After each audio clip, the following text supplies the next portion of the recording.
भक्ति में चूर रे भोला बाबा के पूजा कर भरपूर रे बाबा पर ध्यान दही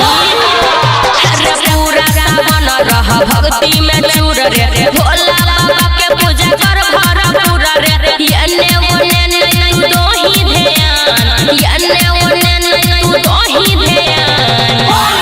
खोला ले गे छौरी गाजा के दुकान लेवे खातिर आई बौगे जान सुबह शाम खोल ले गे छौरी गाजा के दुकान लेवे खातिर आई बौगे जान सुबह शाम सावन में खोल ले गाजा के दुकान लेवे खातिर आई बौगे जान सुबह शाम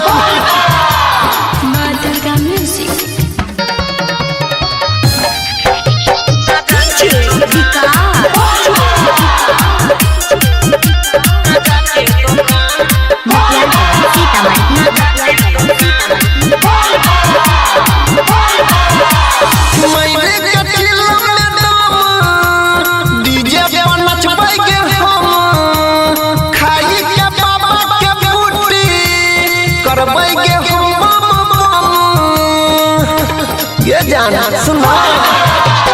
घूमे जेबै देवघर में भोला बाबा के नगर में परबो नहीं हमर छौड़ा तोरा कोनो चक्कर में हमरा नहीं करल कर परेशान हमरा नहीं करल कर परेशान खोला ले गे छौरी गाजा के दुकान लेवे खातिर आई बौगे जान सुबह शाम खोल ले गे छौरी गाजा के दुकान लेवे खातिर आई बौगे जान सुबह शाम सावन में खोल ले गाजा के दुकान लेवे खातिर आई बौगे जान सुबह शाम